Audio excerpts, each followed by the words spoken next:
So what we studied, कि we need a substance, first one, or object, then second is any property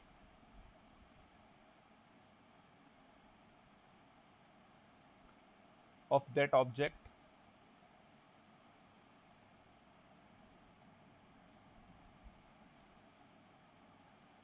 okay, which is changing with respect to temperature.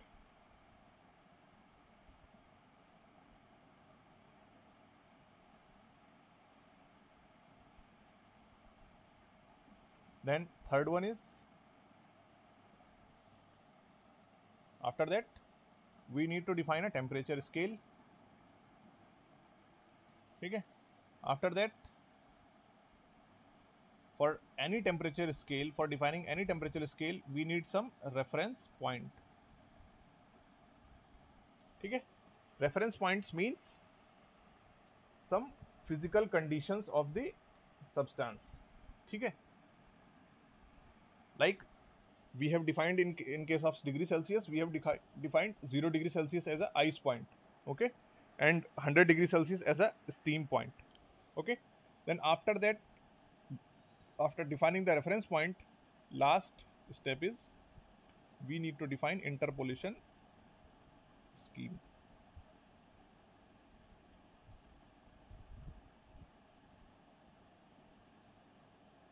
Okay. आ रहा है समझ में? यहाँ तक किसी को कोई प्रॉब्लम है? ये लास्ट क्लास में डिस्कस कर चुके हैं हम लोग, ठीक है. सर ये इंटरपोलेशन स्कीम सर एक बार फिर से समझा दीजिए. बेटा इंटरपोलेशन स्कीम का मतलब ये होता है कि कैसे वेरी कर रहा है. जैसे मैंने बोला कि मुझे एक प्रॉपर्टी मैंने डिफाइन करी, मान लो प्रॉपर्टी को मैं पी से डिनोट कर रहा हूँ, स्मॉल पी, ठीक है. तो how that property is varying with respect to temperature, ठीक है. इसको स्टेब्लिश करने के लिए मैं ये भी बोल सकता हूँ कि टेम्परेचर एंड प्रॉपर्टी में रिलेशन लीनियर रिलेशन है. Means I can denote it with T is equal to A P plus B. This is the equation of straight line y is equal to M X plus C, ठीक है. I can say कि temperature और pressure property में quadratic relation है. T is equal to A P square plus B P plus C.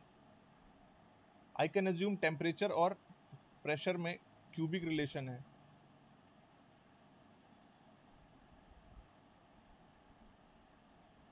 ठीक है. तो how temperature is varying with respect to change in property, और I can say how property is varying with respect to temperature. जब मैं temperature change कर रहा हूँ तो प्रॉपर्टी कैसे वेरी कर रही है. तो टेम्परेचर और प्रॉपर्टी का रिलेशन क्या है, ये ध्यान रखना बेटा. यहाँ जो स्मॉल पी डिनोट कर रहा हूँ, it is not pressure, it is property, and it is a thermometric property.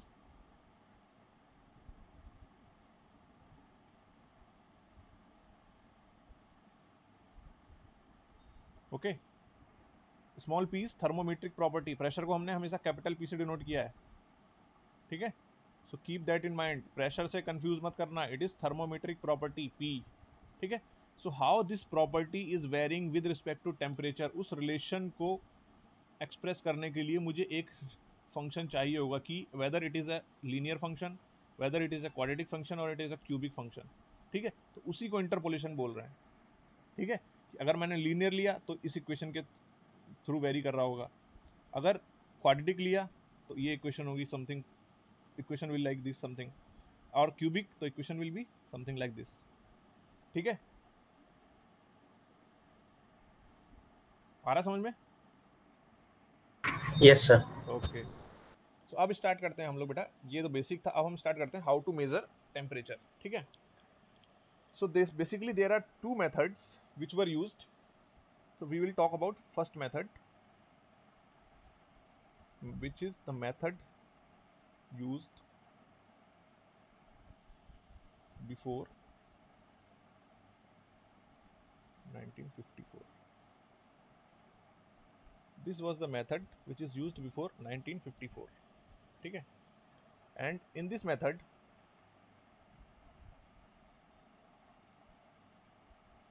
temperature measurement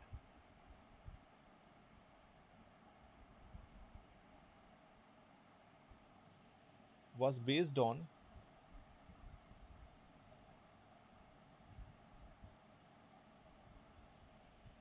two reference point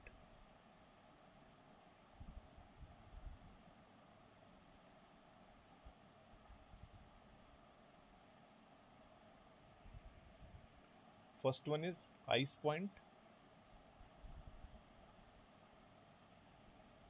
and second one is steam point.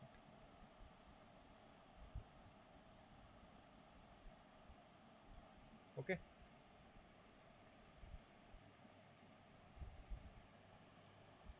first one is ice point and second one is steam point.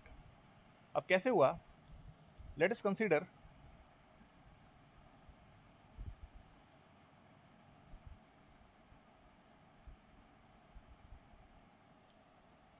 that temperature T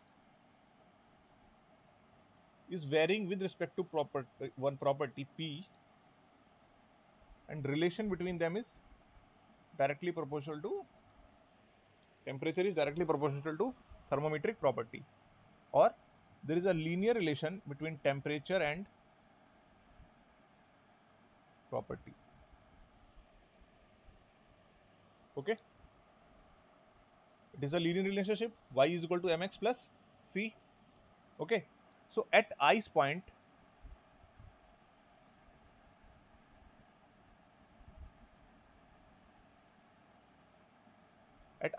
temperature will be what, T ice, and property की value भी क्या होगी, Pi, the value of property at ice point, that's why I am denoting it Pi.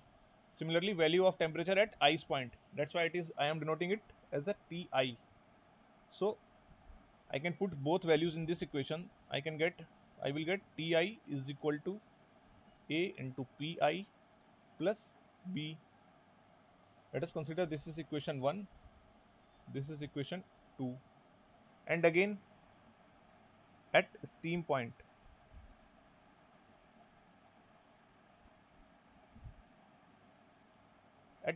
temperature will be Ts, property value will be Ps. So again putting these two values, I will get Ts is equal to A Ps plus B. This is equation 3rd. Okay, now what I am doing, I am just subtracting equation 2 from equation 1. Okay, मैंने equation 2 को equation 1 से subtract किया and dividing it with subtraction of equation 3 from equation 2. Sorry, equation 2 from equation 3. आ रहा समझ में क्या किया मैंने? मैं बोल रहा हूं कि मैंने equation first which is T is equal to P plus B, इसमें से सब्ट्रैक्ट कर रहा हूं equation 2. So T minus T I will be right hand side and इधर बी विल कैंसिल आउट, इधर बचेगा राइट हैंड साइड में a P minus P I, that will be the right hand side and left hand side will be T minus T I. So numerator will look like T minus T I is equal to A P minus Pi. Okay, this is numerator, equation 1 minus equation 2. Okay, now I am dividing it with equation 3 minus equation 2. equation 3 ये है, इसमें से मैंने इसको minus subtract करना है. So Ts minus Ti, it will be the left hand side term. Here again BB will cancel out, A Ps minus Pi. Okay, so when you simplify, it will lead to A, or A will cancel out. So from here we'll get T minus Ti is equal to Ts minus Ti is equal to P minus Pi over Ps minus Pi. Okay, that's it. This is the relationship between temperature scale and the property. ठीक है, कैसे है देखो बेटा, कोई भी temperature scale मैंने draw किया, ठीक है, नेक्स्ट पेज लेते हैं। ठीक है, कोई भी टेम्परेचर स्केल ड्रॉ कर रहा हूं मैं आइस पॉइंट और स्टीम पॉइंट। ठीक है, इसकी जो फिजिकल कंडीशन है वो कभी चेंज नहीं होगी। फिजिकल कंडीशन का मतलब क्या है बेटा, जब मैं बोलता हूं आइस पॉइंट, तो that ice point means when ice in solid and liquid phase coexisting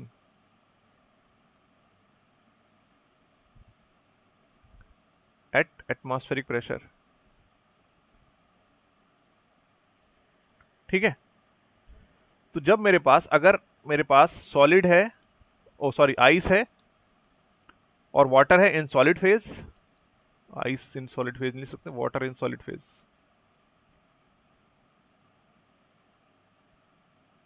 ठीक है, when water in solid and liquid phase coexisting at atmospheric pressure, तो वहां पे जो टेम्परेचर होगा वो क्या होगा, आइस पॉइंट के टेम्परेचर को डिनोट करेगा। ठीक है, सिमिलरली जब मैं बात करूंगा स्टीम पॉइंट की, when I am talking about steam point is the point when water in liquid and vapour phase coexisting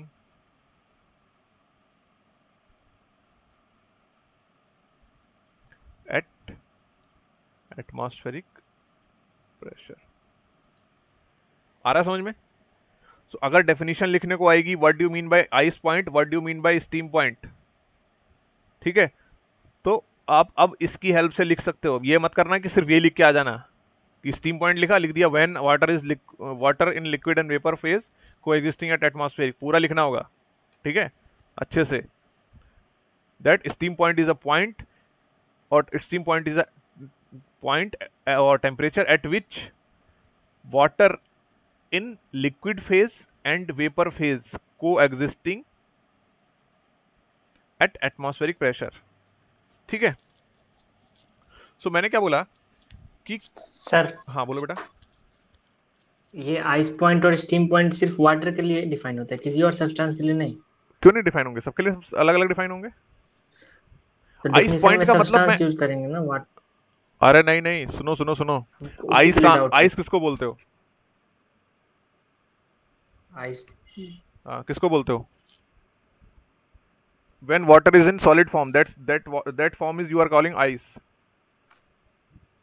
अगर मैं क्या कहते हैं दूध को बना कर क्या कहते हैं जमा कर रख दूं, उसको भी आइस बोलोगे? नहीं, उसको नहीं बोलेंगे सर। नहीं बोलोगे, ठीक है। So because we are using ice point. Similarly steam कब बोल रहे हैं, when water is in vapour form then only we call it steam. और किसी भी क्या कहते हैं लिक्विड को अगर वेपर फॉर्म में कन्वर्ट करोगे you will not call it steam. Steam हम सिर्फ किसको बोलते हैं, वाटर के वेपर फॉर्म को। Getting the point? Yes sir. We call steam only the vapour phase of the water. किसी और लिक्विड के वेपर फेज को मैं, अगर मैं मरकरी को इसको इवेपोरेट करूं तो उसके स्टीम वेपर फेज को मैं स्टीम नहीं बोलूंगा। So that's why I have written the water here और हेयर ऑल्सो। ठीक है, क्योंकि हम यहाँ पे जो फ्लूइड, जो क्या कहते हैं फ्लूइड ले रहे हैं वो वाटर ही लेके चल रहे हैं।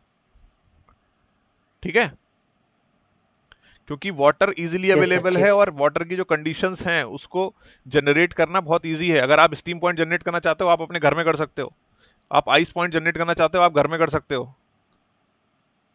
आ रहा है? कोई भी लेमैन भी आइस पॉइंट और स्टीम पॉइंट को जनरेट कर सकता है। ठीक है, so that's why water has been taken. अब मैं ये बोल रहा हूं कि कोई भी बेटा, जैसे मान लिया मैंने डिग्री सेल्सियस स्केल बोला, ठीक है, तो डिग्री सेल्सियस स्केल पे मैंने बोला कि आइस पॉइंट को क्या वैल्यू दी है 0 डिग्री सेल्सियस और स्टीम पॉइंट को क्या वैल्यू दी है 100 degree Celsius. Similarly, when I am talking about degree Fahrenheit, that value that he has given to ice point is 32 degree Fahrenheit, and value that he has given to steam point is 212 degree Fahrenheit. ठीक है? अब although the values given to the particular points are different on different scale, but the physical meaning of that point will remains the same. मतलब अगर मैं बोलूं बेटा कि आप अपना हाथ 32 डिग्री फ़ारेनहाइट में ले जाओ और 0 डिग्री सेल्सियस में ले जाओ, तो जो आपको फिजिकल सेंसेशन जो भी फील होगी, जो भी आपको कूलिंग या ठंडा या गर्म लगेगा, वो क्या होगा? दोनों के लिए क्या होगा? सेम होगा। होगा नहीं होगा? समझ रहे हो क्या बोल रहा हूं मैं?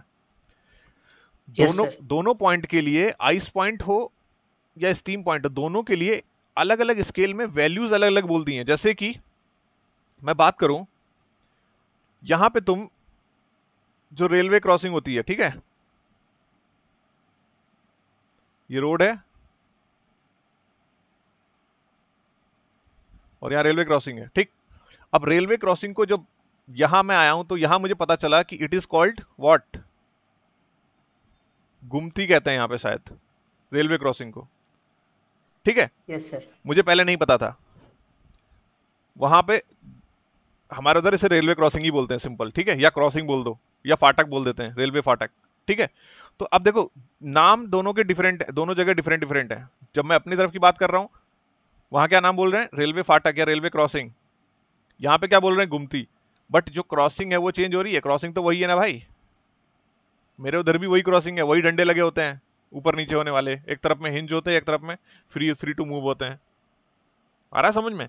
सो क्रॉसिंग वही है। सिमिलरली आपने देखा है, ये क्या है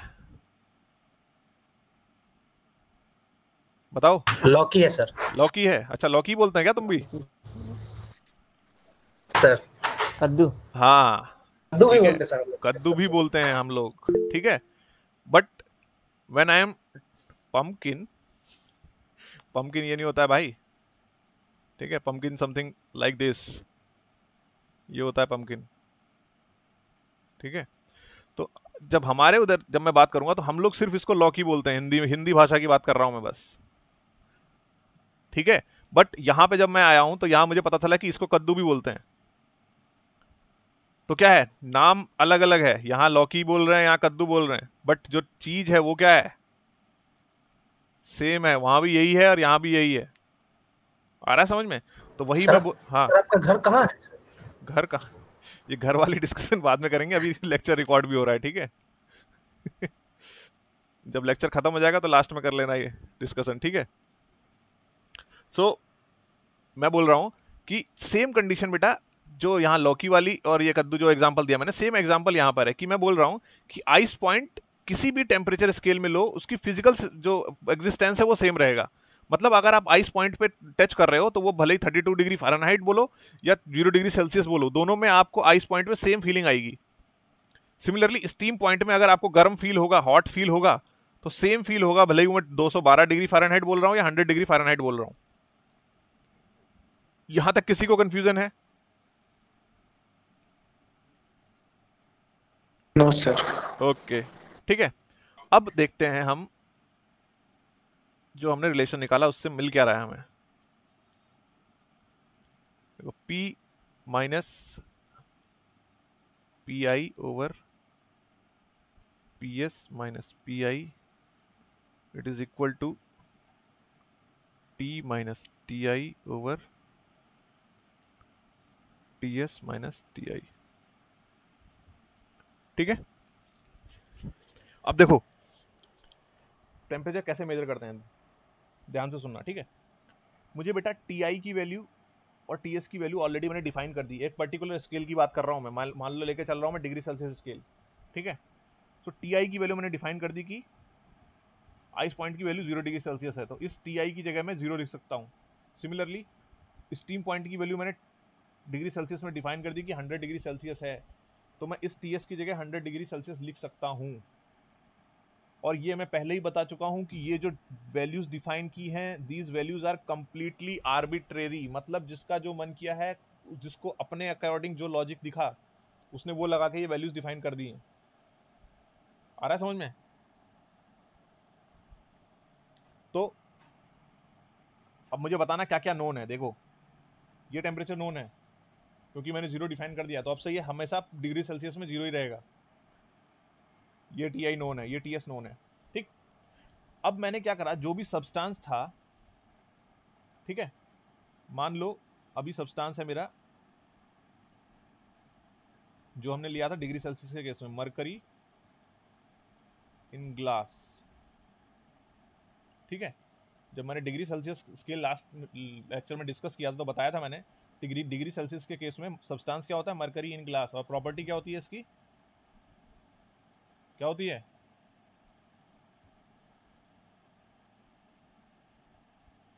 कुछ मत पढ़ो हैं, सोते रहो सब।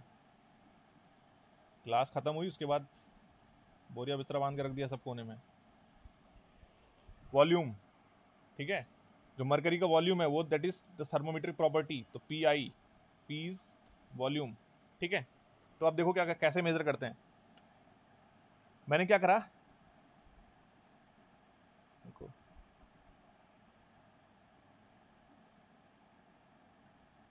ग्लास है, इसमें मरकरी फिल करके भर दिया, ठीक है, इन्वर्टर ही ले लो ना, कहोगे सर ये तो फैल जाएगा, ठीक है। अंदर फिल कर दिया मैंने मरकरी कुछ वॉल्यूम तक,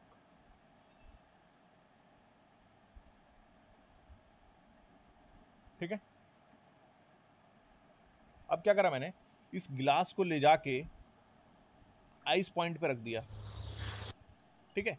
आइस पॉइंट का मतलब क्या है, जहां पे मेरे पास मैंने एक ग्लास लिया या कंटेनर लिया, उसमें मैंने आइस रखी, आइस क्यूब्स, ठीक है। और जैसे ही आइस क्यूब में थोड़ा सा मेल्ट हुआ, यहाँ पे वाटर आएगा, तो एटमॉस्फेरिक प्रेशर पे ये जो टेम्परेचर होगा वो क्या होगा, आइस पॉइंट टेम्परेचर। तो इस टेम्परेचर में मैंने इस मरकरीन ग्लास वाले को उठा के यहाँ रख दिया, ठीक है। तो जैसे ही मैं इसको यहाँ रखूंगा, यहाँ पे ये मरकरी के वॉल्यूम में जो भी चेंजेस आएंगे वो मैं नोट कर लूंगा। तो मतलब मुझे 0 डिग्री सेल्सियस पे, जब मैं डिग्री सेंटीग्रेड स्केल की बात कर रहा हूँ, 0 डिग्री सेल्सियस पे प्रॉपर्टी वॉल्यूम जो है उसकी क्या वैल्यू है ये मुझे पता है। आ रहा है समझ में क्या बोल रहा हूँ मैं? जैसे ही मैंने 0 degree Celsius ice point create करा, मैंने इस ग्लास को, मरकरी इन ग्लास को उठा के यहाँ रख दिया। अब जैसे ही मैं इसके थर्मल कांटेक्ट में लाऊंगा, क्या होगा, यहाँ टेम्परेचर कम है अगर और यहाँ ज़्यादा है, तो ऑब्वियसली बात है हीट यहाँ से यहाँ ट्रांसफर होगी और दोनों क्या आ जाएंगे, थर्मल इक्विलिब्रियम आ जाएंगे, दोनों का टेम्परेचर सेम हो जाएगा थोड़ी देर में, ठीक। तो टेम्परेचर सेम होगा तो टेम्परेचर के साथ अगर वॉल्यूम चेंज हो रहा है तो वॉल्यूम एक वैल्यू ऑक्यूपाई कर लेगा। वो वैल्यू होगी क्या, value of volume at ice point, तो जिसको मैं डिनोट कर रहा हूँ पी आई से, प्रॉपर्टी, और आप वी आई भी लिख सकते हो इसको, ठीक है। तो मतलब मुझे पी आई की वैल्यू पता चल गई।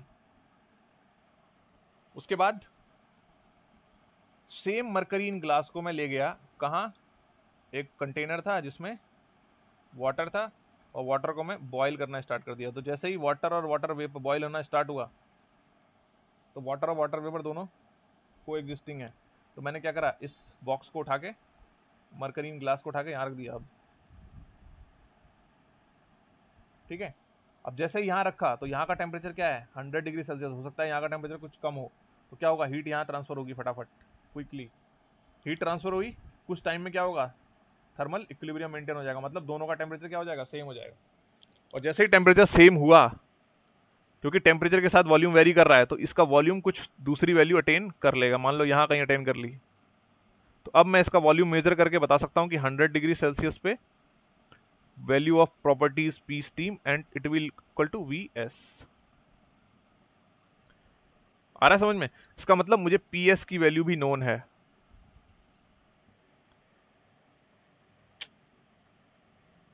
अब ये सोने वाले लोग बीच बीच में प्रेस कर देते हैं प्रेजेंट।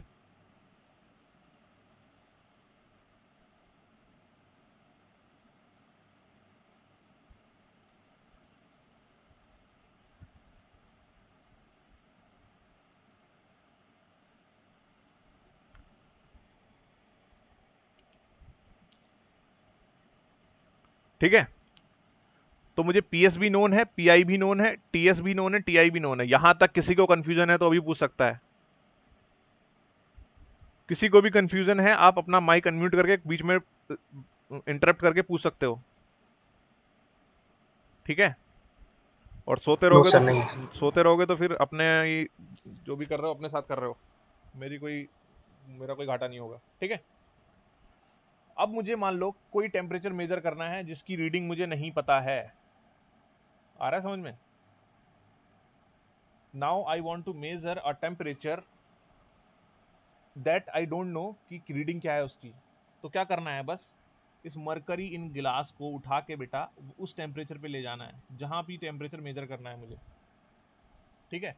जैसे ही मैं उस टेम्परेचर पे ले गया, यहाँ पे कुछ भी जो भी टेम्परेचर मेंटेन हो, मरकरी इन ग्लास को आपको ये अपरेटस को उठा के आप वहाँ ले गए, तो यहाँ पे वॉल्यूम की कुछ उस टेम्परेचर के अकॉर्डिंग वॉल्यूम की वैल्यू आएगी फिर से, क्योंकि volume is continuously varying with respect to temperature when we talking about mercury in glass, ठीक है। सो जो वॉल्यूम की वैल्यू आएगी वो होगी पी की value at particular temperature which is equal to volume at that temperature. So I know the value of P now. क्यों? क्योंकि जिस टेम्परेचर को मुझे मेजर करना है वहां पे मैंने मरकरीन ग्लास की वैल्यू को लेके गया, वहां पे रख दिया, जैसे ही वो थर्मल इक्विलिब्रियम में आया वहां पे जो प्रॉपर्टी की वैल्यू है वो मैंने मेजर कर ली, ठीक है। वो प्रॉपर्टी की वैल्यू को मेजर करते हैं क्योंकि वॉल्यूम है, इजीली मेजर कर सकते हो। अभी हम थर्मोमीटर पढ़ दिखाता हूँ अभी कैसे मेजर करते हैं, ठीक है। तो वॉल्यूम की वैल्यू को जैसे ही मैंने मेजर किया मुझे पी की वैल्यू पता चल गई।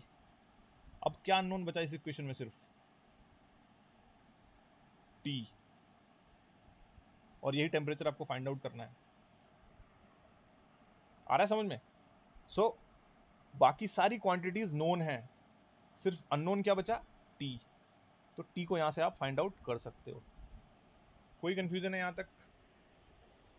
ऐसे में कोई सर भी पीआई कैसे मिला सर, एक बार बता दीजिए। बी आई, पीआई सर कैसे फाउंड? अच्छा V I, okay. Sir PI, sir PI. P I V I same ही है दोनों, समझ रहे हो? सेम का मतलब क्या है कि पी को मैं जनरलाइज्ड बोल रहा हूँ एनी प्रॉपर्टी, और जब मैं वी आई लिख दे रहा हूँ तो यहाँ पे जो मरकरी इन ग्लास की प्रॉपर्टी है वो मैं वी आई लिख रहा हूँ, ठीक है। तो इसलिए पी आई और वी आई सेम। वो ऐसे मिला कि पी आई का मतलब क्या है?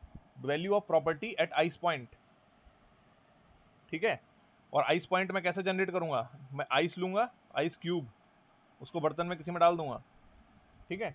और जैसे ही आइस थोड़ा मेल्ट होना स्टार्ट करेगी, या आप अपनी तरफ से थोड़ा सा पानी डाल दो, ठीक है, तो आइस और जो वाटर है दोनों क्या होंगे? को एग्जिस्टिंग है इक्विलिब्रियम में। तो उसी बर्तन में आप इस मरकरी इन ग्लास को पुट कर दोगे, ठीक है। और जैसे ही इस मरकरी इन ग्लास को इस बर्तन में पुट करोगे, इसका टेम्परेचर भी आइस पॉइंट के टेम्परेचर के इक्वल हो जाएगा। और जैसे ही इसका टेम्परेचर इक्वल हो गया, यहाँ पे जो वॉल्यूम की वैल्यू है वो आप रीड कर लो, ठीक है। और वॉल्यूम की वैल्यू रीड करके आपको वी आई की वैल्यू पता चल जाएगी, वही क्या है? पी आई है। वी आई पी आई का मतलब कोई कंफ्यूजन तो नहीं हो रहा ना? पी आई और वी आई क्या है, इसमें कंफ्यूजन तो नहीं हो रहा है किसी को? Sir P I V I no क्या क्या सर। लिख रहे हैं ये लोग? किसी को भी कंफ्यूजन है अभी बता देना, ठीक है। तो यहां से मुझे पता चल गया बेटा कि कोई भी टेम्परेचर मुझे कैसे मेजर करना होता है, ठीक है। First of all we have to find out the value of properties at ice point and steam point, ठीक है। दिस इज ये प्रोसेस जो करी ना हमने यहाँ से, इस मरकरी ग्लास को उठा के ले गए, आइस पॉइंट में रखा, फिर मरकरी ग्लास को उठा के ले गए, स्टीम पॉइंट में रखा, फिर वहाँ से हमने पी एस और पी आई की वैल्यू फाइंड आउट करी। This process is called calibration.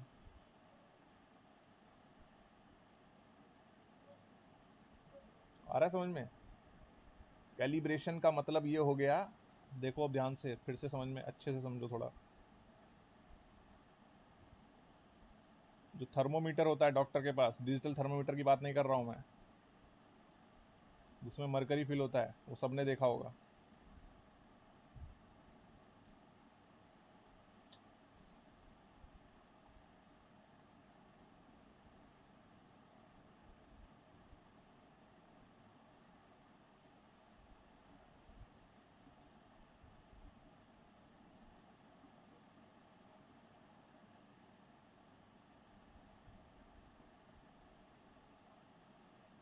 ठीक है। और इसके अंदर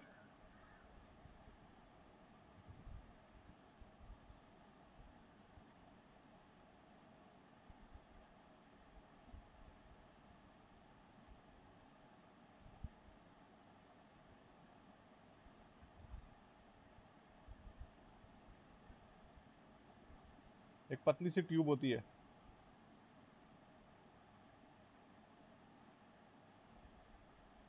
ठीक है, जिसमें भरा होता है मरकरी। ठीक,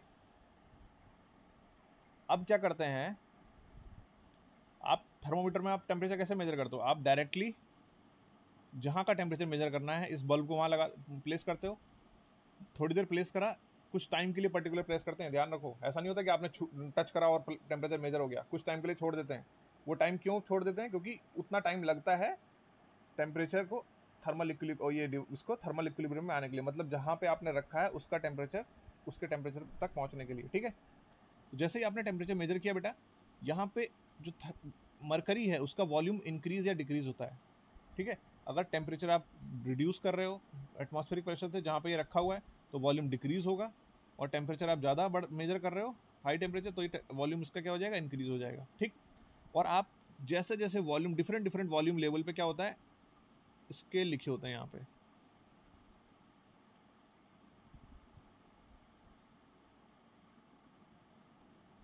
ठीक है, बीच में स्केल, पूरा स्केल बना होता है थर्मोमीटर के ऊपर, और स्केल पे डायरेक्ट किसकी वैल्यू लिखी होती है, डिग्री सेल्सियस टेम्परेचर की वैल्यू लिखी है, या फिर फ़ारेनहाइट की वैल्यू लिखी है। ठीक है, तो अब क्या हो रहा है कि जैसे ही आपने चेक किया कि इसके अंदर जो भाई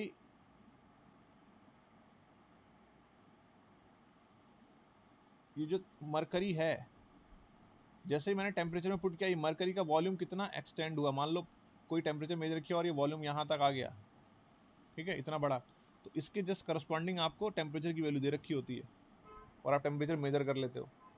आ रहा है समझ में? लेकिन भाई ये टेम्परेचर की वैल्यू आई कहाँ से, समझ रहे हो? तो ये टेम्परेचर की वैल्यू बेटा उसी इक्वेशन से आई जो हमने अभी फाइंड आउट करा कि T is equal T minus T I is equal to T S minus T I is equal to, अगर वॉल्यूम के टर्म्स में लिखूं तो V minus V I over V S minus V I. ठीक है, ice point का volume आपको पता है, स्टीम पॉइंट का वॉल्यूम आपको पता है। ठीक है, तो आपने डिफाइन कर दिया कि आइस पॉइंट पे वॉल्यूम, मान लो यहाँ से मैंने डिफाइन कर दिया कि मान लो आइस पॉइंट पे वॉल्यूम ये है, इतना वॉल्यूम होगा तो आइस पॉइंट का टेम्परेचर क्या होता है, 0 डिग्री सेल्सियस। इतना वॉल्यूम होगा तो स्टीम पॉइंट, ठीक है, जीरो स्टीम पॉइंट का वैल्यू क्या होती है, 100 डिग्री सेल्सियस। ठीक है, अब आपको 2 पॉइंट तो ऑलरेडी बता दिए भाई टेम्परेचर स्केल में, समझ में आ रहा है? अब मुझे बीच के पॉइंट को डिफाइन और करना है कि किस किस वॉल्यूम की वैल्यू पे क्या क्या टेम्परेचर होगा। तो वो क्या करना है आपको, देखो ये नोन है बेटा, ये नोन है, ये नोन है, ये नोन है, ये नोन है, ये नोन है, आप वॉल्यूम की डिफरेंट डिफरेंट वैल्यू पुट करते जाओ, टेम्परेचर की डिफरेंट डिफरेंट वैल्यू आती जाएगी। ठीक है, तो बस आपको क्या करना है, हर पॉइंट पे जितने फ्रैक्शन आपने ये डिवीजन करें हैं, हर पॉइंट पे आपको वॉल्यूम की वैल्यू पता होनी चाहिए। यहाँ पे जैसे मैंने यहाँ से यहाँ अगर कुछ वैल्यू थी और यहाँ से यहाँ तक आया तो कितना वॉल्यूम बढ़ा, यहाँ पे वॉल्यूम की वैल्यू पता है, मैं यहाँ पुट करूँगा टेम्परेचर निकल जाएगा, जो टेम्परेचर आया वो टेम्परेचर की वैल्यू को मैंने यहाँ लिख दिया, मान लो 10 डिग्री सेल्सियस आ गया। ठीक है, उसके बाद आगे बढ़ा, जितना वॉल्यूम इंक्रीज हुआ, इस वॉल्यूम अगर मैं वॉल्यूम इतना आए तो टेम्परेचर क्या होगा, तो फिर वॉल्यूम की वैल्यू को यहाँ पुट करा, टेम्परेचर मेजर करा, मान लो 20 आ गया। तो ऐसे ही बेटा करते करते सारे जो बीच की वैल्यूज़ हैं, हर वॉल्यूम की वैल्यूज़ पे मैं टेम्परेचर यहाँ से फाइंड आउट करके यहाँ पे डिनोट कर सकता हूँ, और एक यूनिफॉर्म स्केल यहाँ पे ड्रॉ कर सकता हूँ। यूनिफॉर्म इसलिए होगा क्योंकि मैं टेम्परेचर और वॉल्यूम में रिलेशन क्या लिया है, मैंने लीनियर रिलेशन लिया है। ठीक है, तो डायरेक्टली आप टेम्परेचर में पुट करते हो, जितना वॉल्यूम आता है उसके करस्पॉन्डिंग यहाँ टेम्परेचर लिखा हुआ है, टेम्परेचर मेजर करते हो, पढ़ते हो वैल्यू और बोल देते हो इतना टेम्परेचर हो रहा है। समझ में आया? Yes sir. सिर्फ एक ही को समझ में आया, बाकी सब क्या सो रहे हैं? आया है सर समझ में। आ गया Yes. सर, आ गया पक्का? आ गया सर। अच्छी बात है, चलो आ गया तो।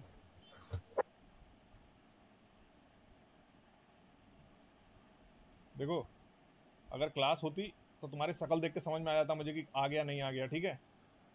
तो शक्ल अगर मुस्कुराती हुई और थोड़ा कॉन्फिडेंस दिख रहा है, इसका मतलब समझ में आ रहा है, ठीक है? और शक्ल एकदम बिल्कुल बिल्कुल वो हो गई है कि अबे क्या ड्रामा है ये, क्या चल रहा है ये, वो शक्ल पे दिख जाता है, ठीक है? तो समझ में आता है कि नहीं आया। लेकिन ऑनलाइन में प्रॉब्लम क्या है कि ना तो पता चल रहा है कि समझ में आया या नहीं समझ में आया, तो आपको मुंह से बोलना ही पड़ेगा या फिर मैसेज में लिखना पड़ेगा, एटलीस्ट चैट बॉक्स में लिखोगे, ठीक है? क्योंकि अगर समझ में आ रहा है तभी आगे बढ़ने में फ़ायदा है, अदरवाइज कोई फ़ायदा नहीं है, ठीक है? चलिए फिर यहाँ तक समझ में आया, अब आगे बढ़ते हैं हम। अब टेम्परेचर कैसे मेजर पड़ते हैं ये तो मुझे समझ में आ गया, ठीक है? But how to correlate the temperature between different temperature scales, मतलब अगर मुझे डिग्री सेल्सियस का टेम्परेचर पता है तो डिग्री फ़ारेनहाइट में उसकी वैल्यू क्या होगी, ये कैसे पता करूंगा मैं? आ रहा समझ में? तो टेम्परेचर कन्वर्जन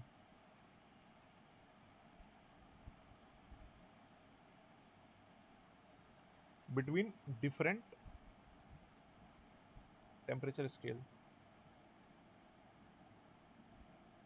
ठीक है? अगर इतना जो अभी तक समझाया वो समझ में आ गया तो इसमें कुछ बचा नहीं अब, ठीक है? कैसे नहीं बचा, देखो स्केल मेरा आ गया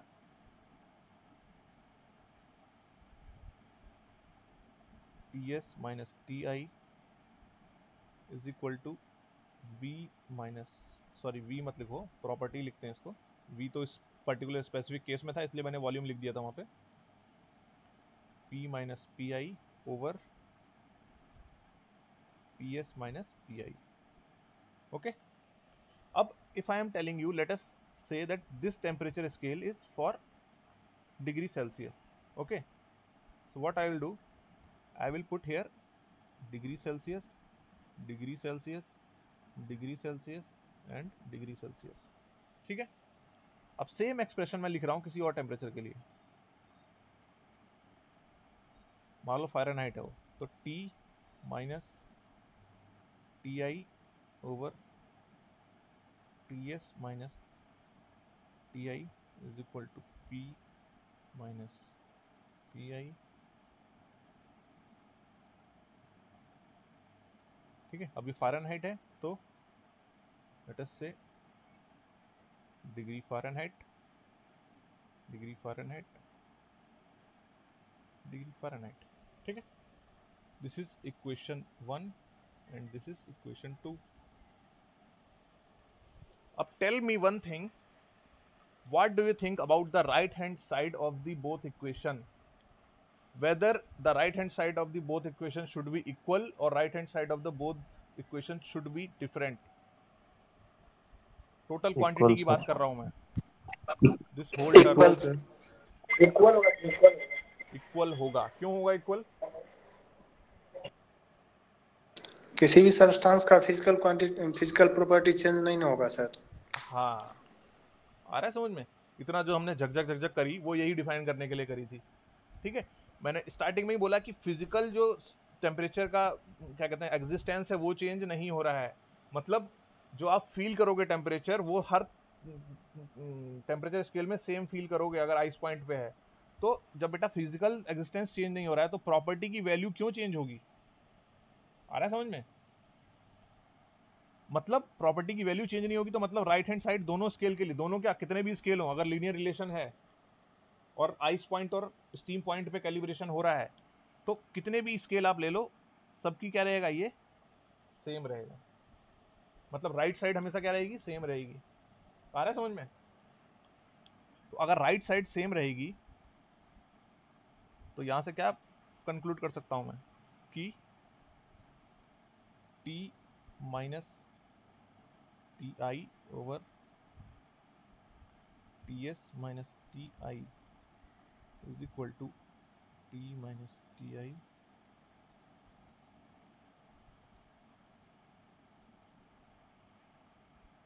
it is for degree Celsius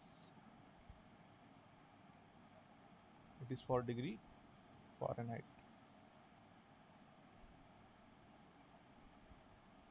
बस इतना आपको देखना है। अब कोई भी क्या कहते हैं प्रेजेंट सर, ये क्या मतलब है?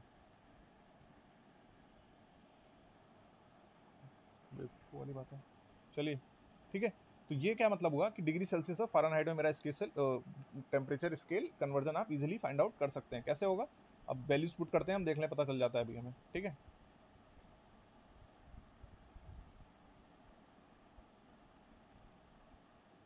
क्या हो जाएगा? T degree Celsius minus ice point for degree Celsius क्या था वैल्यू? 0 थी, divided by TS minus TI for degree Celsius. TS degree Celsius के लिए 100 है, TI डिग्री सेल्सियस के 0 है, should be equal to T degree Fahrenheit minus degree Fahrenheit पे ice point की वैल्यू क्या है? 32, डिवाइडेड बाई स्टीम पॉइंट की वैल्यू फ़ारेनहाइट पे 212 माइनस 32। ठीक है, सो यहाँ से क्या आ जाएगा जब आप इसको सॉल्व करोगे? इधर आ गया T degree Celsius by 100 is equal to T degree Fahrenheit minus 32 by 212 minus 32 कितना आ जाएगा? 180। इससे ये कैंसिल 5 9। ठीक है, तो डिग्री फ़ारेनहाइट अगर आपको फाइंड आउट करना है क्या हो जाएगा? 9/5 T degree Celsius plus 30। This is the relation between degree Fahrenheit and degree Celsius. यहाँ तक किसी को प्रॉब्लम है? यहाँ तक? No sir. Okay, then very good. चलिए, अब इसके बाद नेक्स्ट मेथड पढ़ने से पहले हम कुछ टाइप्स ऑफ थर्मोमीटर डिस्कस करेंगे, उसके बाद नेक्स्ट मेथड पढ़ेंगे। ठीक है,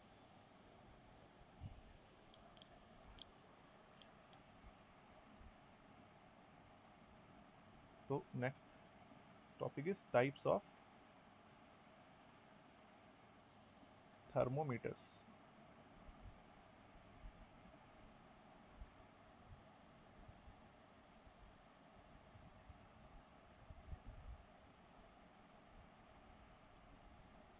ठीक है, अब टाइप्स ऑफ थर्मोमीटर क्यों कैसे डिफाइन होंगे? Based on the thermometric property. ठीक है, डिफाइंड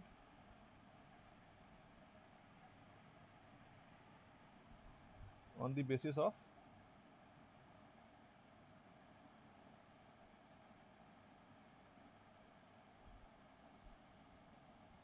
thermometric property.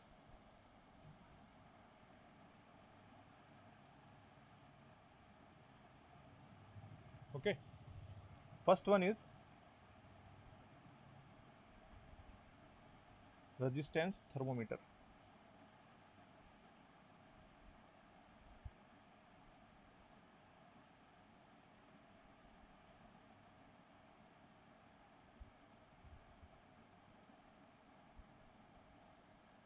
ठीक है, सो नाम से आपको डायरेक्टली पता चल रहा है that resistance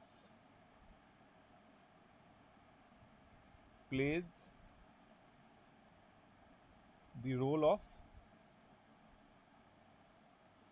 thermometric property.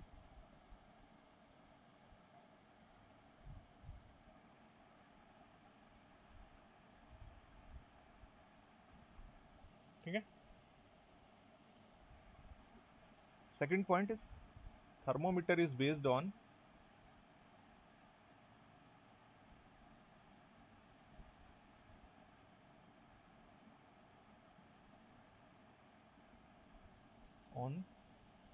Wheat-Stone-Bridge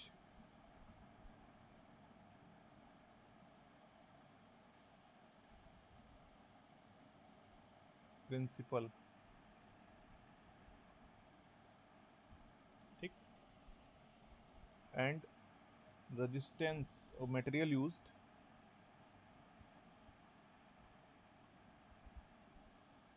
is usually platinum wire.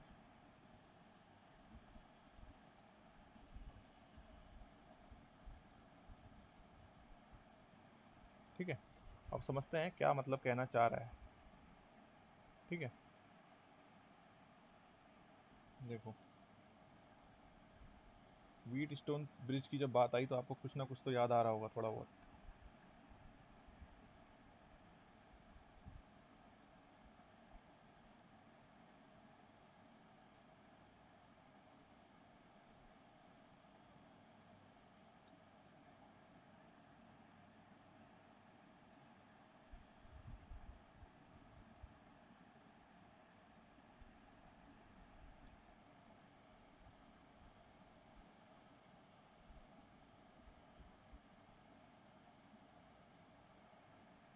A B C D,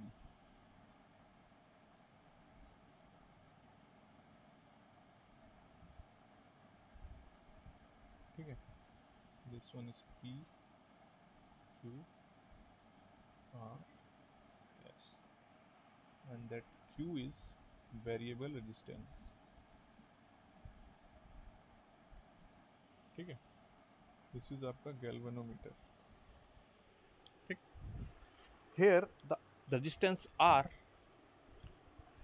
is used for, or resistance of R thermometer or R resistance used for temperature measurement। ठीक है, so this resistance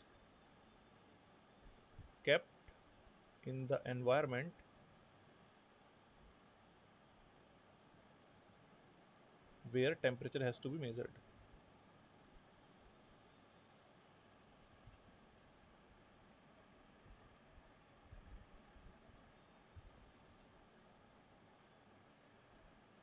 ओके, और जो relation resistance और temperature के बीच में define करते हैं वो आप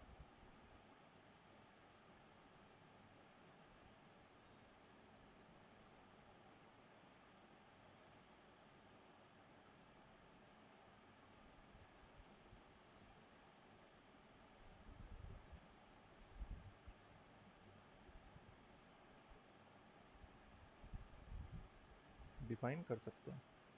ठीक है, आर नॉट हो, यहाँ पे सी हो, कुछ भी हो। ठीक है, तो क्या होगा, देखो मैंने क्या करना है, ये व्हीटस्टोन ब्रिज है। व्हीटस्टोन ब्रिज का प्रिंसिपल क्या होता है कि that if P over S is equal to Q over R, अगर ये कंडीशन सेटिस्फाई हो रही है then the potential of point B will be equal to potential of point D। This is the Wheatstone bridge principle। Potential of point B and point D equal है, इसका मतलब इस wire, इस जो जो क्या कहते हैं कनेक्शन है, यहाँ से कोई भी करंट पास नहीं होगी। ठीक है, नहीं, क्या कह रहे हो? करंट यानी जीरो बोले सर। हाँ, करंट करंट जीरो होगा, इसमें करंट पास नहीं होगी, करंट जीरो होगा। ठीक है, तो हम क्या करते हैं, जहां भी बेटा टेम्परेचर मेजर करना होता है उस जगह मैं इस आर को पुट कर देता हूं। ठीक है, अब जिस जगह भी मुझे टेम्परेचर मेजर करना है उस जगह मैं इस आर को पुट कर देता हूं, मतलब इस रेजिस्टेंस को पुट कर देता हूं। ठीक, अब टेम्परेचर के करस्पॉन्डिंग आपको पता है कि रेजिस्टेंस की वैल्यू चेंज होती है विद रिस्पेक्ट टू टेम्परेचर। ठीक है, तो टेम्परेचर के करस्पॉन्डिंग ये रेजिस्टेंस की वैल्यू चेंज हो जाएगी। ठीक, अब जो भी वैल्यू हो गई इसकी वो मुझे अभी नहीं पता है। ठीक है, उस वैल्यू को फाइंड आउट करने के लिए मैं क्या करूंगा, ये क्यू जो मेरा रेजिस्टेंस है ये वेरिएबल रेजिस्टेंस है। ठीक है, तो मैं इसको ऐसे वेरी कराऊंगा कि जो यहाँ पे डिफ्लेक्शन है वो जीरो हो जाए, मतलब यहाँ पे जो करंट की वैल्यू है, ये जो डायल है वो क्या हो जाए, जीरो हो जाए। आ रहा है समझ में? तो क्यू को तब तक वेरी कराता रहूंगा जब तक यहाँ पे डिफ्लेक्शन जीरो ना हो जाए, मतलब यहाँ पे करंट की वैल्यू जीरो ना आ जाए। और जैसे ही आपको वो पॉइंट मिल गया जहाँ पे जिस जिस वैल्यू क्यू की वैल्यू के लिए यहाँ करंट 0 है, वहाँ पे आप क्यू को छोड़ दोगे। अब देखो पी मुझे ऑलरेडी नोन है, एस मुझे ऑलरेडी नोन है, क्यों? क्योंकि मुझे रेजिस्टेंस वायर का रेजिस्टेंस पता है, मैंने वही लगा रखे हैं, ठीक। क्यू को मैं खुद वेरी करा रहा हूँ, तो वेरी कराने के बाद किस पॉइंट पे मैंने लास्ट में छोड़ा ये मुझे पता है, और करंट फ्लो नहीं कर रहा है इस डायरेक्शन, इस ब्रांच से। तो इसका मतलब क्या है? P upon S is equal to Q upon R होना चाहिए। यहाँ पे आपको you know the P, you know the S, you know the R, Q, then you can find out the R. Okay, then if you are able to find out the R, you can put the R in this equation and you can find out the T. These constant you will find out with the reference to what क्या कहते हैं, reference point, ठीक है, कि steam point पे are की value क्या होगी वो निकालोगे, आइस पॉइंट पे आर की वैल्यू क्या होगी उसके रिस्पेक्ट में आर 0 आ जाएगा, फिर अल्फा आएगा, बीटा आएगा, ठीक है। तो डिफरेंट रेफरेंस पॉइंट की हेल्प से आप आर नॉट, अल्फा और बीटा की वैल्यू फाइंड आउट कर लोगे, ठीक है। ये तीनों की वैल्यू मुझे पता है, इक्वेशन में पुट करी, तो इक्वेशन में अननोन क्या हुए? आर और टी, और आर की वैल्यू मैंने किसी टेम्परेचर के लिए यहाँ पुट कर दी, तो आप टी की वैल्यू फाइंड आउट कर सकते हो, ठीक है। कोई कंफ्यूजन है? सर समझे नहीं। क्या समझे नहीं सर, समझे नहीं? फिर से थोड़ा समझाइए। समझे नहीं? समझो फिर। मैंने क्या बोला, ये व्हीटस्टोन ब्रिज है, P और S नोन रेजिस्टेंस है, मैंने यहाँ पे लगा के रखे हुए हैं, ठीक है। Q एक वेरिएबल रेजिस्टेंस है,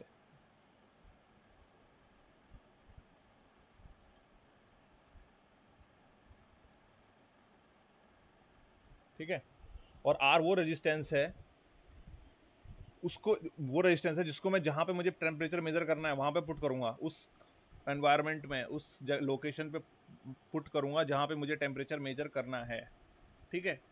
अब जैसे ही टेम्परेचर चेंज होगा, जहाँ मान लो मुझे टेम्परेचर मेजर करना है कॉफ़ी का, या कोई कंटेनर है जिसमें गैस फिल है कुछ, ठीक है, यहाँ का टेम्परेचर मेजर करना है, ठीक है, टेम्परेचर कुछ T है जो भी है, ठीक। अब इस रेजिस्टेंस को मैं यहाँ जैसे ही पुट करूँगा, ठीक है, यहाँ पे जो टेम्परेचर है उसकी वजह से इसका रेजिस्टेंस चेंज होगा। अब वो बढ़ेगा या घटेगा वो डिपेंड करेगा टेम्परेचर क्या है यहाँ पे, ठीक है, लेकिन चेंज होगा, कुछ ना कुछ चेंज होगा, ठीक। अब वो चेंज होने के लिए मुझे इस आर की वैल्यू पता है करनी पड़ेगी पहले, कितना चेंज हुआ, मतलब इस टेम्परेचर पे आर की वैल्यू क्या है, तभी मैं वो आर की वैल्यू को यहाँ पुट करूँगा इस इक्वेशन में और फाइंड आउट कर सकता हूँ टेम्परेचर। लेकिन उस आर की वैल्यू को फाइंड आउट करने के लिए मुझे क्या करना होगा? उस आर की वैल्यू को फाइंड आउट करने के लिए मैं क्या करूँगा, इस Q जो वेरिएबल रेजिस्टेंस है उसको वेरी कराऊंगा, ठीक है, और तब तक वेरी कराऊंगा जब तक कि ये डिफ्लेक्शन 0 ना हो जाए, मतलब यहाँ पे करंट 0 ना हो जाए। जैसे ही current passing through this branch is 0, मैं Q की उस वैल्यू को स्टॉप कर दूंगा, उसको कांस्टेंट रखूंगा और उस वैल्यू को नोट कर लूँगा कि क्या वैल्यू है रेजिस्टेंस की। आपको P की वैल्यू पता है, S की वैल्यू पता है, Q की वैल्यू को आपने खुद सेट किया तो पता है। करंट फ्लो नहीं हो रहा है, इसका मतलब ये इक्वेशन सेटिस्फाई होनी चाहिए। तो इस इक्वेशन में P, S, Q की वैल्यू पुट करी, R की वैल्यू मिल गई मुझे, ठीक है। अब जैसे ही मुझे R की वैल्यू मिली, इस R की वैल्यू को उठा के मैं इस इक्वेशन में रख दूंगा, ठीक है। तो इस इक्वेशन में R अननोन था और T अननोन था बस, ठीक है। तो R की वैल्यू आपको पता चल गई है, सॉरी, तो T की वैल्यू आप फाइंड आउट कर सकते हो। आ रहा है समझ में? अब किसी को डाउट है भाई? सर हाँ जी sir sir R not alpha beta कैसे निकालने के लिए बता दें सर, एक बार आर नॉट अल्फा बीटा अभी तो बताया मैंने आपको, देखो ना, R is equal to R not alpha T plus beta T square, ठीक है। अब लेट अस सी कि हम लोग आइस सर ये पॉइंट, है क्या सर? क्या ये है क्या सर, आर नोट और अल्फा और बीटा सर? अरे कांस्टेंट हैं, अरे यार, y is equal to A X square plus B X plus C, r is equal to beta T square plus alpha T plus R naught. कुछ different है दोनों में? वो आर नॉट इसलिए बोल दे रहे हैं, अभी पता चलेगा आर नहीं नॉट क्यों बोल रहे हैं। डिफरेंस नहीं है। सेम इक्वेशन है बेटा दोनों, बस क्वाड्रेटिक रिलेशन मैंने टेम्परेचर और रेजिस्टेंस के बीच में एस्टेब्लिश किया है। तो इंटरपोलेशन स्कीम है वो क्या है, क्वाड्रेटिक है यहाँ पे, ठीक है। अब आर नॉट इसको क्यों बोल रहे हैं देख लो, अभी पता चल जाएगा। आइस पॉइंट पे टेम्परेचर डिग्री सेल्सियस में क्या होता है, 0।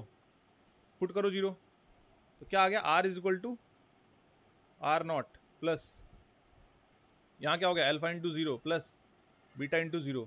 ये पूरी वैल्यू चेंज 0 हो गई, तो आर इज इक्वल टू क्या हो गया, आर नॉट के। तो आर नॉट की वैल्यू किसके इक्वल होगी, value of resistance at ice point. तो इस रेजिस्टेंस को उठा के आप आइस पॉइंट पे रखोगे, आइस पॉइंट आप क्रिएट कर सकते हो। तो आप आइस पॉइंट जैसे ही क्रिएट करोगे उस पर आप रेजिस्टेंस की वैल्यू मेजर कर लोगे, वो किसके इक्वल होगी, आर नॉट। इसीलिए इसको नॉट लिख रहे हैं क्योंकि इसकी वैल्यू किसके इक्वल है, value of resistance at ice point, ठीक है। तो आर नॉट की वैल्यू मिल गई आपको। इसी तरीके से दूसरा पॉइंट, स्टीम पॉइंट, टेम्परेचर क्या है 100 डिग्री सेल्सियस। 100 डिग्री सेल्सियस में इसको आर को रखोगे, फिर आर की वैल्यू फाइंड आउट करोगे यहाँ से, आर की वैल्यू क्या आ रही है इस इक्वेशन से फिर से, ठीक है। और उसको इक्वेशन में पुट करोगे तो एक इक्वेशन मिलेगी। सिमिलरली कोई और एक रेफरेंस पॉइंट, सल्फर पॉइंट, और बहुत सारे नंबर ऑफ पॉइंट्स डिफाइन किए गए हैं, ठीक है। तो वो आपको क्वेश्चन में गिवन होगा या फिर कंडीशन जो भी आपको जहाँ भी एनालिसिस करनी होगी वहाँ पे गिवन होगी, ठीक है, कि कौन कौन से। अगर 3 कांस्टेंट हैं तो 3 रेफरेंस पॉइंट आपको गिवन होंगे, उसकी टेंशन मत लो, ठीक है। तो अब समझ में आ रहा है कैसे फाइंड आउट करेंगे R not alpha beta. Yes sir, yes sir. वही सर 3 रेफरेंस पॉइंट का समझ में आ रहा है कि एक रेफरेंस पॉइंट कहाँ से आएगा। एक वही रेफरेंस समझ पॉइंट बेटा में वो आया। कहीं ना कहीं दे रखा होगा, ठीक है, क्वेश्चन में दे रखा होगा, ठीक है सर। ठीक है। अब मैं क्वेश्चन दे रहा हूँ, कैलकुलेटर सबके पास है?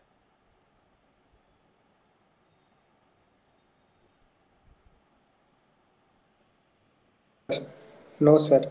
नो सर, तो डूब मरो फिर। Yes sir.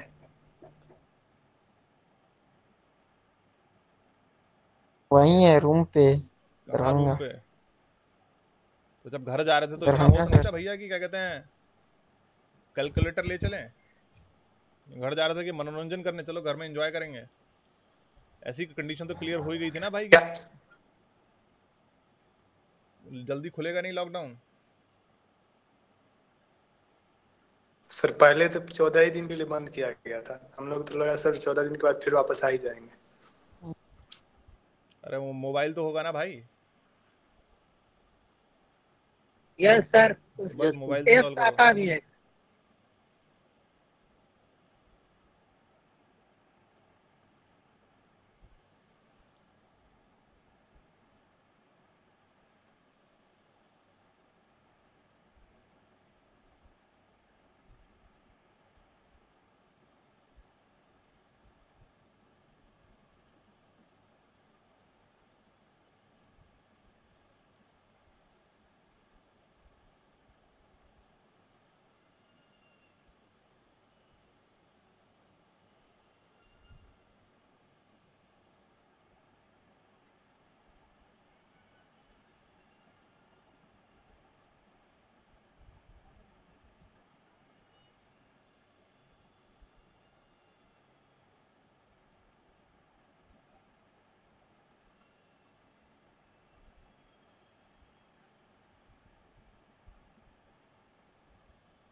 ठीक है, ये क्वेश्चन है।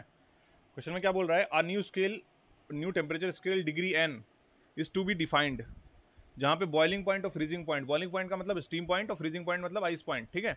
On this scale are 100 degree N and 400 degree N. जो दे रखा है वही लेना है, अपने दिमाग मत लगाना, अब दिमाग नहीं लगाना है कि छोटा ये होगा, ये छोटा है तो ये होगा, और ये बड़ा है तो वो होगा, ठीक है। रेस्पेक्टिवली बोला है, ठीक है। तो इसका मतलब पहला वाला बॉइलिंग पॉइंट है, दूसरा वाला फ्रीजिंग पॉइंट है, पहला वाला स्टीम पॉइंट है, दूसरा वाला आइस पॉइंट है। Next, what will be the reading on new scale corresponding to 60 degree Celsius. पहला क्वेश्चन ये है। सेकंड क्वेश्चन ये है कि at what temperature both degree Celsius and degree N will be the same. ठीक है, तो आपको पहले बताना है पहले क्वेश्चन में कि जब मेरे पास डिग्री सेल्सियस स्केल में टेम्परेचर 60 डिग्री होगा तो आपको टेम्परेचर बताना है डिग्री एन स्केल में क्या होगा। Direct application of conversion of temperature scale find out करिए, फटाफट फाइंड आउट करिए।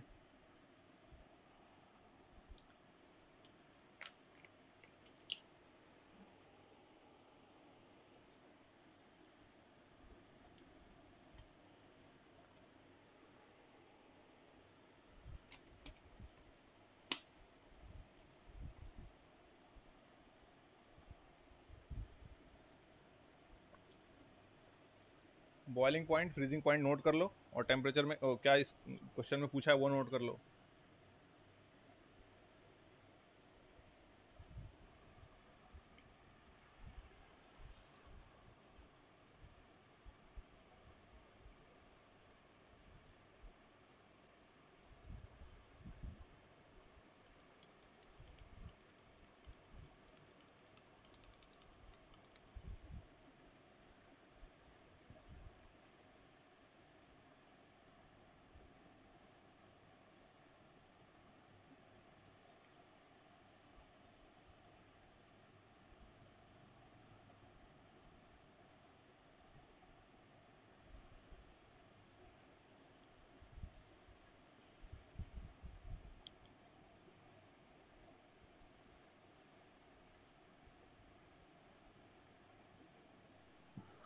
सर इसका रिलेशन है। रिलेशन नहीं चाहिए बेटा मुझे, बस सिर्फ वैल्यू चाहिए मुझे लास्ट में। अच्छा वैल्यू चाहिए। हाँ सर तो उसका 220 वैल्यू सर। 220 डिग्री है। 220 डिग्री एन। 220 डिग्री है।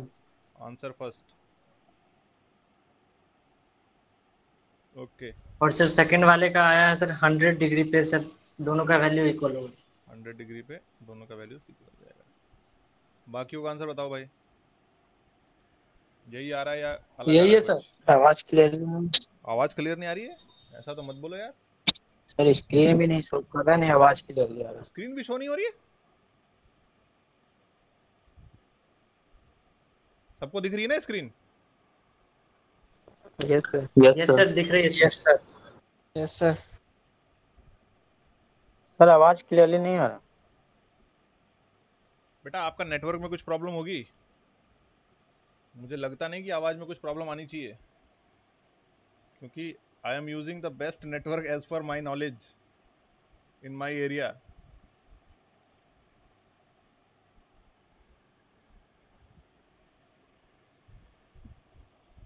और अगर किसी और को प्रॉब्लम आती है तो कुछ कोई ना कोई बोलता। ठीक है, और किसी का आया आंसर?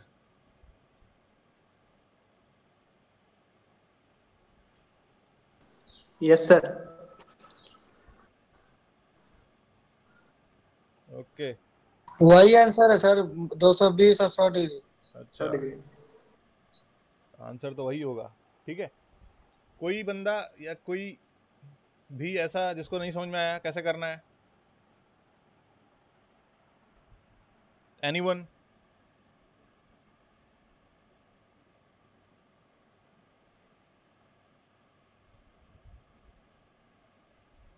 सबको समझ में आ गया?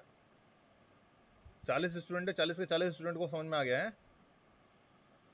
वो देखो मीटिंग छोड़ के भागने लगे। सही है, देखो भाई जिसको समझ में नहीं आया वो देख ले। ठीक है, अभी हमने डिफाइन किया था कि टेम्परेचर स्केल में कन्वर्जन कैसे हम करते हैं। ठीक है, एक इक्वेशन डिफाइन कीजिए, T degree Celsius minus T degree Celsius of ice point divide by T degree Celsius steam minus T degree Celsius of ice should be equal to, यहाँ डिग्री एन है तो T degree N minus T degree N of ice, T degree N of steam minus T degree N over ice.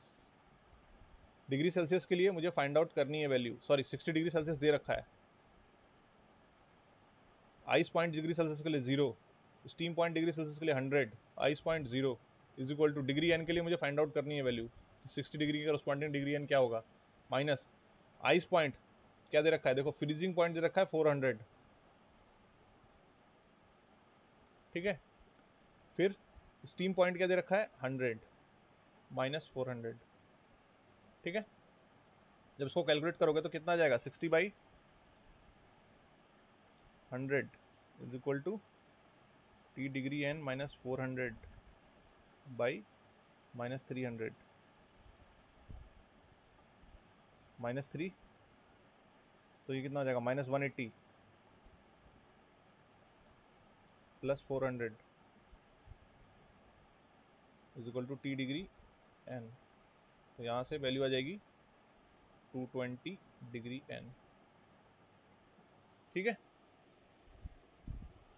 Question में बस एक ही चीज़ ध्यान रखना है आपने, अगर जल्दी जल्दी में मिस्टेक क्या होती है कि बीपी और एफपी तो देखते हैं लोग, लेकिन वो सोचते हैं कि बॉइलिंग पॉइंट है तो ज़्यादा होगा और फ्रीजिंग पॉइंट है तो कम होगा, तो बीपी स्टीम पॉइंट की जगह 400 ले लेते हैं और आइस पॉइंट की जगह 100 ले लेते हैं, ठीक है। तो अगर ऐसा करोगे तो क्वेश्चन गलत हो जाएगा, ठीक है। तो बस वही थोड़ा सा ध्यान देना है, बाकी क्वेश्चन में ज़्यादा कुछ है नहीं, ठीक है।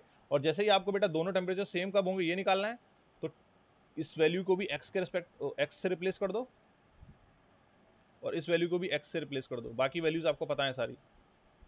दोनों को एक्स से रिप्लेस करोगे और एक्स की वैल्यू आ जाएगी आपकी 100, ठीक है। माइनस 180 कैसे हुआ सर? क्या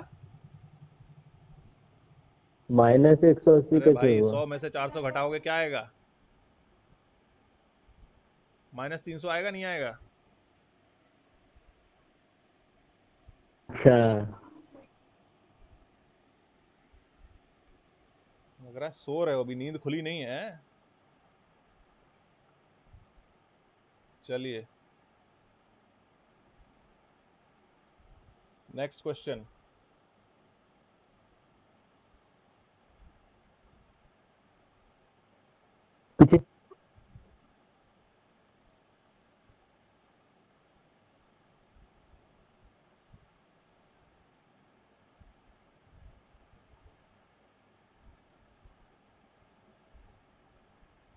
Next question is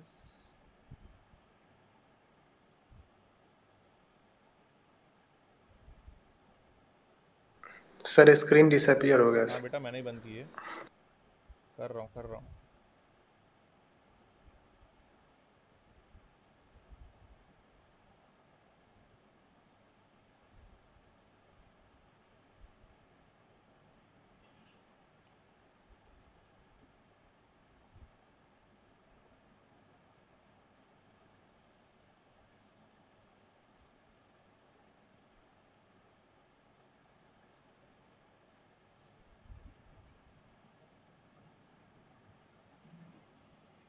ठीक है, स्क्रीन आ रही है? सर दूसरा वाला Yes. नहीं देख पाए, सेकेंड एंड क्वेश्चन। अरे रुको तो यार, अभी दिखा रहा हूँ क्वेश्चन। स्क्रीन दिख रही है ना, ये बताओ। Yes sir. Okay yes sir.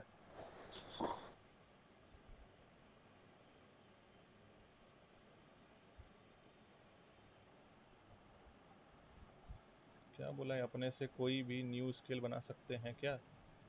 बना के करोगे क्या? बना तो सकते हो, क्यों नहीं बना सकते हो?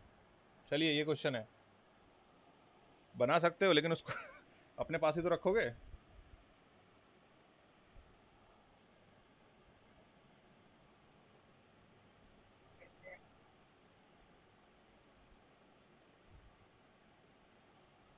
Question number 15।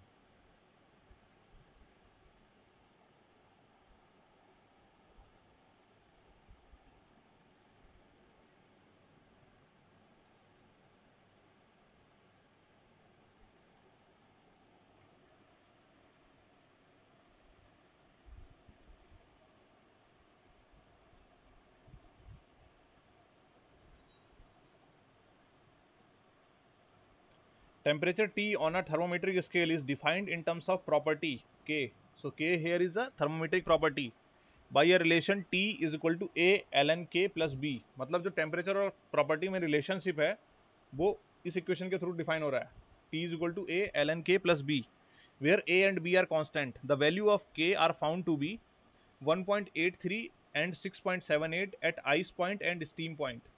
मतलब जब ice point था तो वैल्यू ऑफ K 1.83 थी और स्टीम पॉइंट पे 6.78 है, ठीक। The temperature of which are assigned the numbers 0 and 100 respectively, मतलब आइस पॉइंट को आप 0 से डिफाइन कर रहे हो और स्टीम पॉइंट को 100 से। Determine the temperature corresponding to a reading of K equal to 2.42 on thermometer. तो जब K की वैल्यू 2.42 है, आपको स्केल का टेम्परेचर बताना है। सॉल्व करिए।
सॉल्व कर रहे हो या बैठे हुए हो खाली? कर रहे हैं sir, 1 second. Okay.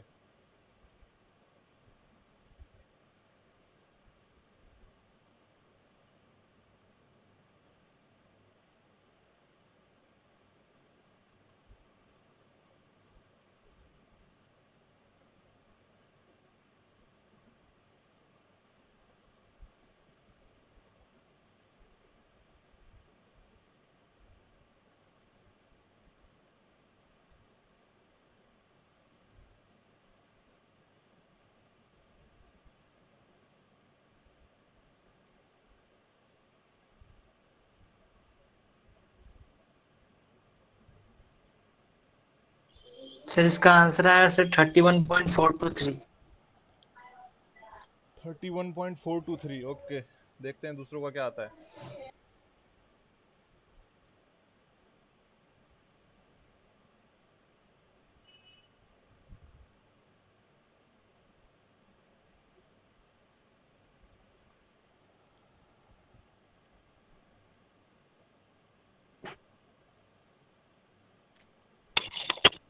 Sir 21.346 degree Celsius. 21.34 आ गया। Okay, yes sir.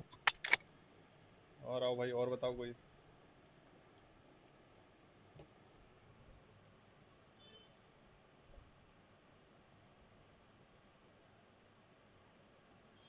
सर 15.2 आ रहा है। 15.2 आ रहा है तुम्हारा।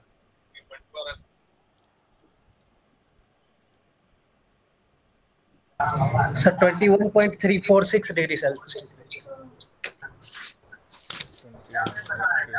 देखते हैं भाई भी।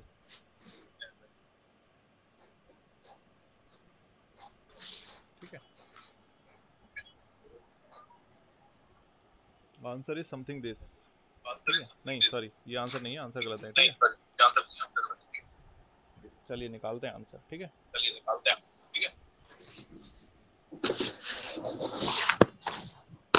ये माइक बंद कर दो मनीष, आवाज हो रही है, ठीक है। मुझे टेम्परेचर और प्रॉपर्टी में रिलेशन क्या दे रखा है? Sir ALN K plus B। ALN K plus B, ठीक है। And it has been told or it is given that at ice point value of K is 1.78। बता देना वैल्यू यही होगी, चेंज हो तो। कुछ और है क्या? 1.83 है सर 1.83 है और 6.78 स्टीम पे, एंड स्टीम पॉइंट पे है 6.78, ठीक है, स्टीम पे, ठीक है। मुझे फाइंड आउट करनी है वैल्यू K की 2.42। Yes sir. ओके, ठीक है। मुझे 2.42 पे वैल्यू फाइंड आउट करनी है, ठीक है। तो देखो अब मुझे K की वैल्यू मुझे जब पता करनी है, T इज इक्वल टू बेटा ln K प्लस B दे रखा है। अब K की 2.42 वैल्यू के लिए मुझे टेम्परेचर पता करना है, तो वो मैं तब तक पता नहीं कर सकता जब तक मुझे A और B की वैल्यू पता ना हो, ठीक। And for finding out value of A and B I have given 2 equations और 2 conditions. Ice point 0 degree Celsius और 0 डिग्री, और स्टीम की वैल्यू दे रखी है उसने 100। तो जब मैं आइस की वैल्यू पुट करूंगा आइस पॉइंट की, तो 0 T क्या हो गया 0, A ln K की वैल्यू है 1.83 plus B, this is equation 1। Similarly जब मैं स्टीम पॉइंट पे पुट करूंगा तो 100 A ln स्टीम पॉइंट पे K की वैल्यू क्या है 6.78 plus B, these are the 2 equations, ठीक है। जब आप इन इक्वेशन को सॉल्व करोगे तो A की वैल्यू आएगी कुछ और B की वैल्यू आएगी, ठीक है।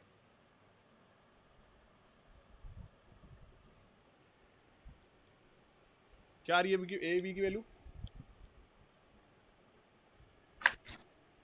सर A का आया है 76.33 और B का आया है -45.79। हाँ, इसकी आ रही है वैल्यू 76.355, ठीक है, और B की वैल्यू आ रही है माइनस के 46.14, ठीक है। जब ये वैल्यू आप इस इक्वेशन में पुट करोगे तो इक्वेशन क्या हो जाएगी, T is equal to A मतलब 76.355 ln K माइनस 46.14, ठीक है। अब क्या करना है आपको, इस K की इस वैल्यू के लिए फाइंड आउट करनी है इक्वेशन, तो पुट करो, यहाँ पे कुछ नहीं बचा आप क्वेश्चन में। 76.355 ln 2.42 माइनस 46.14, यहाँ से T की वैल्यू आ जाएगी कितनी,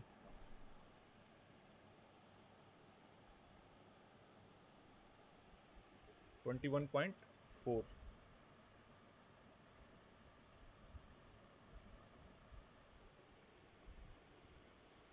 ठीक है। आ गया समझ में? Yes sir. किसी को दिक्कत है? No sir. ओके,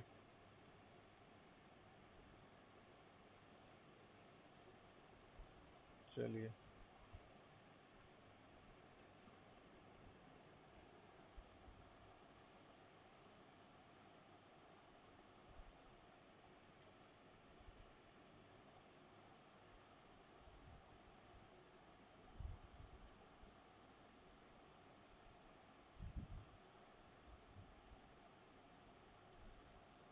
इसको छोड़ो भी मत करो। Try to solve this question, question number 13।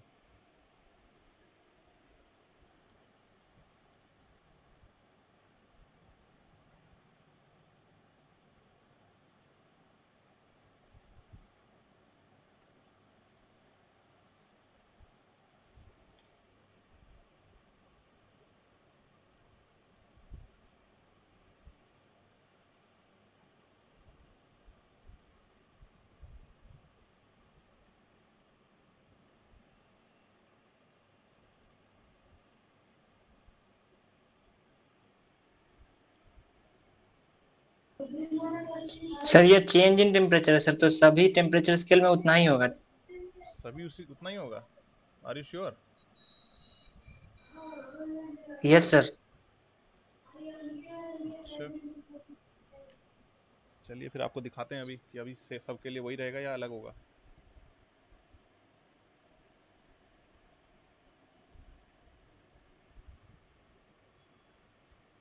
ठीक है देखिए क्वेश्चन में क्या बोल रहा है कि डिग्री सेल्सियस स्केल में delta T is 10 degree Celsius. ठीक है तो आपको बताना है ये केल्विन स्केल पे, फ़ारेनहाइट स्केल पे और रैंकाइन स्केल पे। ठीक है तो अभी हमने बेटा डिग्री सेल्सियस और डिग्री फ़ारेनहाइट का रिलेशन अभी फाइंड आउट किया था कि degree T degree Fahrenheit is equal to क्या था 9/5 टी डिग्री सेल्सियस प्लस 32। ठीक है डिफरेंस है मतलब चेंज इन टेम्परेचर है, तो चेंज इन टेम्परेचर में दो तरीके से फाइंड आउट कर सकता हूँ। First one is T1F is equal to 9/5 T1 degree Celsius plus 32 question 1। फिर किसी दूसरे पॉइंट के लिए T2F 9/5 T2 degree Celsius plus 32 equation 2। दोनों को सब्ट्रैक्ट किया, इक्वेशन 2 माइनस इक्वेशन 1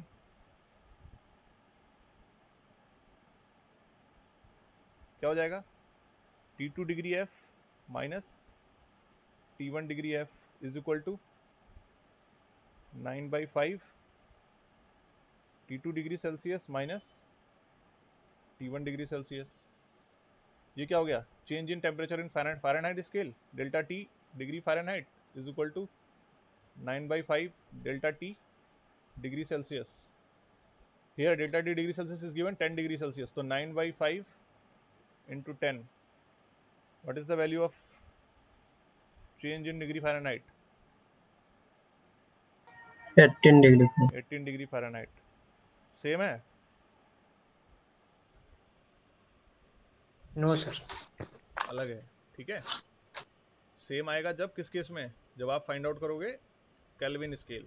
क्यों? क्योंकि केल्विन स्केल में आपको डायरेक्ट क्या है, we know that for Kelvin scale T Kelvin is equal to T plus T degree Celsius plus 273.15।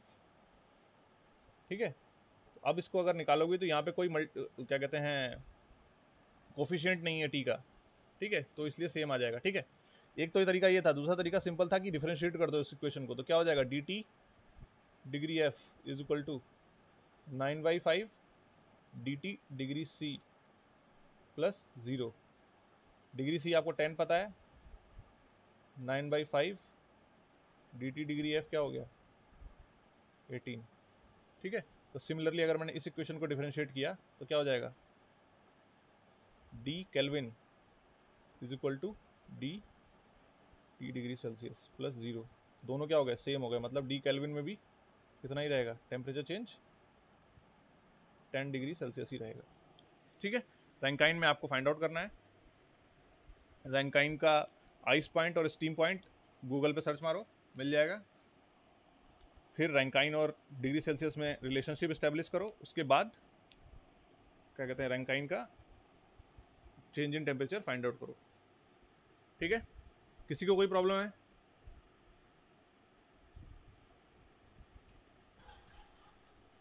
अरे किसी को कोई दिक्कत है? No sir. नो सब समझ में आ रहा है? Yes sir. चलिए बहुत अति उत्तम बात है अगर समझ में आ रहा है तो। ठीक है चलिए फिर आज के लिए इतनी ही सेवा, नेक्स्ट क्लास में मिलेंगे। सर रैंकाइन के लिए कैसे निकालेंगे सर? अरे बाबू रैंकाइन के लिए कैसे निकालेंगे सर रैंक